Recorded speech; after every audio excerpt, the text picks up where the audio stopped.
বলরাম যাচ্ছে দেখো।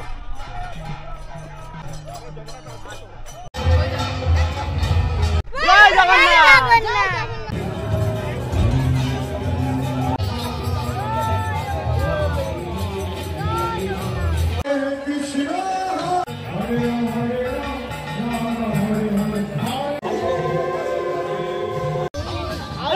দেখো দেখতে পাচ্ছে না বলে অলরেডি ঝামেলা বেঁধে গেছে, কিন্তু এবার জগন্নাথ দেবের রথ কিন্তু আস্তে আস্তে এগিয়ে আসছে। জয় জগন্নাথ। প্রত্যেকে কিন্তু রথের রশ্মি ধরতে পারছে। জয় জগন্নাথ। বেরিয়ে পড়লাম আমাদের দীঘার যে হোটেলে আমি ছিলাম এক রাত, সেই হোটেল থেকে। আর উদ্দেশ্য তোমরা সকলেই জানো, জগন্নাথ দেবের যে রথ বেরোবে, মানে আমাদের দীঘার থেকে সেই রথযাত্রা সম্পূর্ণটাই তোমাদের সাথে শেয়ার করব, সেই উদ্দেশ্যেই কিন্তু বেরিয়ে পড়েছি। তো চলো এবার সামনের দিকে যাই, তারপরে কিন্তু সব কিছু শেয়ার করছি। আর এখনই কিন্তু ঝিরিঝিরি বৃষ্টি শুরু হয়ে গেছে, আর রথযাত্রার দিন বৃষ্টি হবে না সেটা তো হতেই পারে না। তো চলো।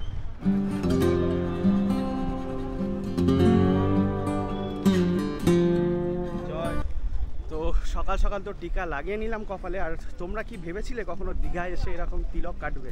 তো যাই হোক, সেটা কিন্তু জগন্নাথ দেবের জন্যই কিন্তু সম্ভব হয়েছে।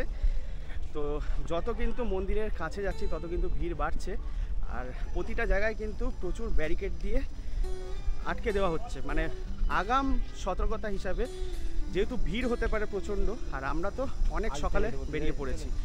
আর এই হচ্ছে দেখো, রাস্তাটা কিন্তু ফাঁকা রাখা হচ্ছে, আর সাধারণ মানুষকে কিন্তু এই ফুটপাথ দিয়ে যেতে দেওয়া হচ্ছে। দেখো এখানে কিন্তু জুতো রাখার ব্যবস্থাপনা আর ব্যাগ রাখার ব্যবস্থাপনা করা হয়েছে, যদিও আমরা কিন্তু হোটেলেই ব্যাগ আর জুতো রেখে চলে এসেছি। দেখো এখন কিন্তু আমরা মেন গেটের কাছাকাছি চলে এসেছি, আর তিনটে রথই কিন্তু দেখো মেন রোডে দাঁড় করানো রয়েছে, জগন্নাথ, সুভদ্রা দেবী আর বলভদ্র। আর এই মুহূর্তে কিন্তু এখনো পর্যন্ত মন্দিরে প্রবেশ করতে দিচ্ছে, আর অপূর্ব সুন্দরভাবে সাজানো রয়েছে। কিন্তু দেখো দেখো বাইরে কিন্তু অঝোরে বৃষ্টি শুরু হয়ে গেছে, সকলে কিন্তু এখানে দেখো ওয়েট করছে, আর প্রচুর কিন্তু ভক্ত সমাগম ঘটেছে, কারণ জগন্নাথ, বলভদ্র আর সুভদ্রা দেবীকে কিন্তু একটু পরেই ভেতর থেকে নিয়ে আসা হবে। দেখো এখনো অবধি কিন্তু ছাতা নিয়ে যেতে পারছি, জানি না একটু পরে কি হবে। আর যথেষ্ট হাওয়া রয়েছে, তার সাথে বৃষ্টি, মানে ভগবানের যেন আশীর্বাদ আমাদের মাথায় পড়ছে। দেখো পুরো ছেড়ে দিলাম ছাতা, এখন কিন্তু আশীর্বাদ মানে যেন আমার মাথায় পড়ছে। যাই হোক, সামনে কিন্তু অলরেডি কিন্তু দেখো ঢাক, ঢোল, কাসর, ঘন্টা বাজানো শুরু হয়ে গেছে। চলো তোমাদের সাথে শেয়ার করি। দেখো ধীরে ধীরে কিন্তু রথের দিকে নিয়ে যাওয়া হচ্ছে, একদম সেই মুহূর্ত। দেখো দেখো সেই অপূর্ব সুন্দর মুহূর্ত, কিন্তু নাচিয়ে নাচিয়ে কিন্তু নিয়ে আসা হচ্ছে। দেখো অপূর্ব সুন্দর, আমাদের বলরাম যাচ্ছে। দেখো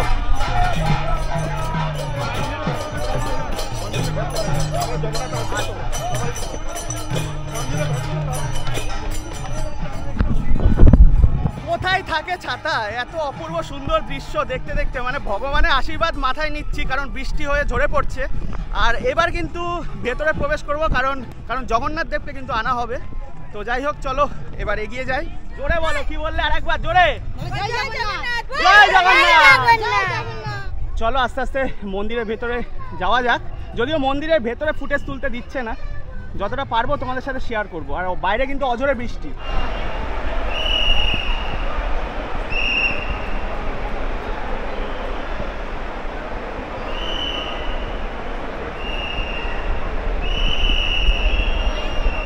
দেখো ওইখান থেকে কিন্তু ভগবানকে বের করে আনা হচ্ছে, আমাদের জগন্নাথ, বলভদ্র, সুভদ্রাকে।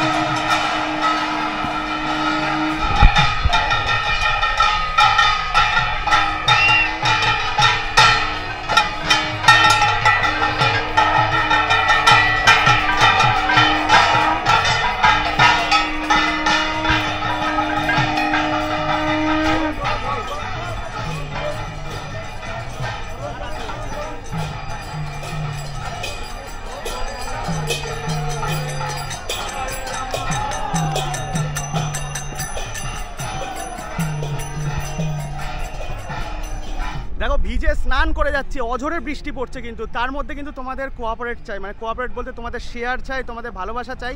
কেমন লাগছে ভিডিওটা অবশ্যই জানিও। আর আরেকটা কথা বলি, এখানে কিন্তু সেইভাবে কেউ কোঅপারেট করছে না, মানে আমরা যে বাইরের থেকে ফুটেজ নিচ্ছি সেটা পর্যন্ত তুলতে দেওয়া হচ্ছে না। যাই হোক, তার মধ্যে যতটুকু পারছি তোমাদের সাথে শেয়ার করছি। দেখো মন্দিরের ভেতরে ভগবানকে কিভাবে বেদির থেকে নামানো হচ্ছে, তারপরে রথের উদ্দেশ্যে নিয়ে যাওয়া হচ্ছে, সেটা তো তোমাদের সাথে শেয়ার করলামই। এবার কিন্তু আবার প্রায় 1.5 কিলোমিটার ঘুরে ঘুরে, মানে মেন গেট দিয়ে তো আমাদের বেরোতে দিল না, প্রায় 1.5 কিলোমিটার ঘুরে ঘুরে কিন্তু আবার রথের কাছে যাচ্ছি, শুধুমাত্র একটা ভালো ফুটেজ বা সব কিছু তোমাদের সাথে শেয়ার করার জন্য। তো অবশ্যই কিন্তু তোমরা কমেন্টে লিখো ভিডিওটা কেমন লাগছে। তো চলো আবার এই যে 7 নম্বর গেট, এখান দিয়ে বেরিয়ে কিন্তু এই সোজা গিয়ে ওই মেন গেটের দিকে যাব, ওখানেই কিন্তু রথ রয়েছে। তো চলো, বৃষ্টি কিন্তু পড়েই যাচ্ছে। আচ্ছা, নো এন্ট্রি আছে এখানে, আমরা তো মিডিয়ার কাজ করছি, তো বাদিক দিয়ে গিয়ে জাস্ট বেরিয়ে ওই পারতে যাব আমরা। যদি আবার স্যার না না, আমরা এখানে সবার জন্য নো এন্ট্রি আছে, আমরা সাইডে বেরিয়ে যাবো, ওইদিকে যাবোই না। রিকোয়েস্ট আমাদের স্যার, আমরা জাস্ট বাদিক দিকে বেরিয়ে চলে যাবো এদিকে। Thank you sir, thank you. দেখো সুভদ্রা দেবী আর বলভদ্রকে কিন্তু রথে নিয়ে আসা হয়েছে, আর একটু পরে কিন্তু জগন্নাথ দেবকে আনা হবে। দেখো পুজো পাঠও কিন্তু শুরু হয়ে গেছে।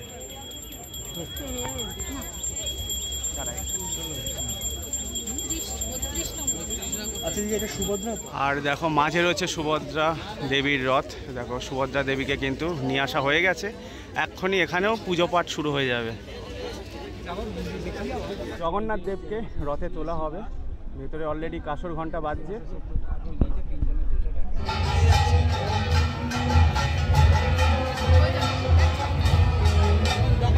দেখো এবার কিন্তু জগন্নাথ দেবকে নিয়ে আসা হচ্ছে। জয় জগন্নাথ।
দেখো ঘড়িতে টাইম 1:45, আর এদিকে দেখো পুরো কীর্তন শুরু হয়ে গেছে, আর এদিকে কিন্তু পূজা পাঠ চলছে।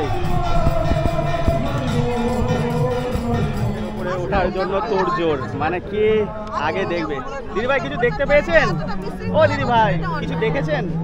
দেখতে পাচ্ছেন না? আগে উপরে উঠতে হবে নাকি? তো দেখো বাসের ওপরে ওঠার জন্য কিন্তু তোড়জোড় একদম। হ্যাঁ সেটাই। আচ্ছা আমরাও তো দেখবো, বলুন যারা সামনে আছে ওদিক থেকে এলাম তো, দেখো দর্শন করার জন্য কিন্তু রীতিমতো ঝামেলা বেঁধে গেছে।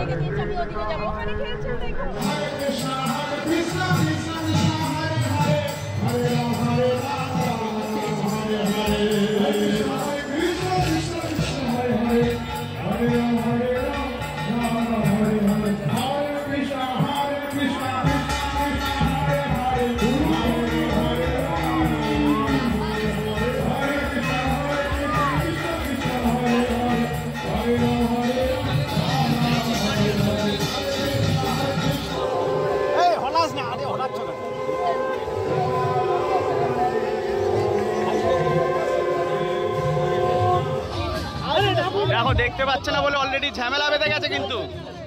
দেখো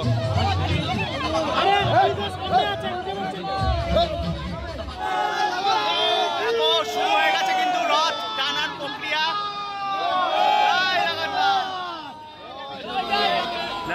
কিন্তু বলভদ্রের রথ টানা হচ্ছে। দেখো আস্তে আস্তে কিন্তু এগিয়ে যাচ্ছে। দেখো এবার কিন্তু সুভদ্রা দেবীর রথ টানা হবে। দেখো আস্তে আস্তে সুভদ্রা দেবীর রথ কিন্তু এগিয়ে চলেছে। জয়। দেখো আস্তে আস্তে এগিয়ে চলেছে সুভদ্রা দেবীর রথ।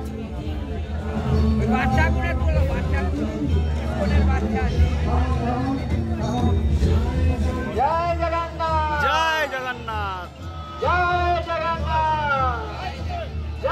দেখো এবার জগন্নাথ দেবের রথ কিন্তু আস্তে আস্তে এগিয়ে আসছে। প্রত্যেকে কিন্তু রথের রশ্মি ধরতে পারছে এইভাবে। দেখো নিয়ে চলে গেল। জগন্নাথ স্বামী কি জগন্নাথ স্বামী কি জয়, জগন্নাথ স্বামী কি জয়। জয়। দেখো রথ টানা শুরু হয়ে গেছে। আর এদিকে কিন্তু কাতারে কাতারে মানুষ ভিড় করেছে একবার রথের রশি ধরার জন্য। এখানে কিন্তু এটাই বলা হচ্ছে ওই দড়ি ওই রশ্মি কিন্তু কাউকে ধরতে দেওয়া হচ্ছে না। বলা হচ্ছে যে বাঁশের সাথে যে এই যে দড়িটা দেওয়া, এটা ধরলেই নাকি রথের দড়ি ধরা হয়ে যাবে। তো যাই হোক, এটাই কিন্তু বলা হচ্ছে, কাউকে ডাইরেক্টলি রথের দড়ি ধরতে দেওয়া হচ্ছে না। তো তোমরা কিন্তু কমেন্টে জানিও এই ব্যাপারটাকে তোমরা কিভাবে নিচ্ছ। আর মোটামুটি কিন্তু ভালোই ভিড় রয়েছে। আর রথ কিন্তু আস্তে আস্তে সামনের দিকে এগিয়ে যাচ্ছে। তো দেখো মোটামুটি রথ, তো দেখো পুরো মন্দির থেকে বিগ্রহ আনার থেকে শুরু করে রথ টানা অবধি কিন্তু সম্পূর্ণটা তোমাদের সাথে শেয়ার করলাম। আর পুরো গুন্ডিচা মানে মাসির বাড়ি অবধি রথ যাওয়া অবধি কিন্তু আমি থাকছি না, আমি কিন্তু এখন বেরিয়ে যাচ্ছি। আর রথের রশ্মিও দেখালাম। ডাইরেক্ট রথের রশ্মি কিন্তু আমি যখন বেরোচ্ছি মানে এই মুহূর্ত অবধি কাউকে ধরতে দেওয়া হচ্ছে না। জানি না পরবর্তীকালে রথের রশ্মি ধরতে দেওয়া হবে কি না। মানে বাঁশের সাথে যে রশ্মিটা লাগানো রয়েছে সেটাই কিন্তু তোমরা ধরতে পারবে। আর সেটাই বলা হচ্ছে যে রথের রশ্মি। তো যাই হোক, আমি এই ভিডিওটা এখানেই শেষ করছি। দেখা হচ্ছে নেক্সট ভিডিওতে। ততক্ষণের জন্য ভালো থেকো, সুস্থ থেকো। আর কমেন্ট করতে কিন্তু ভুলো না যে তোমাদের এই দীঘার রথযাত্রা কেমন লাগলো। তো এখানে আমি ভিডিওটা শেষ করছি। জয় জগন্নাথ।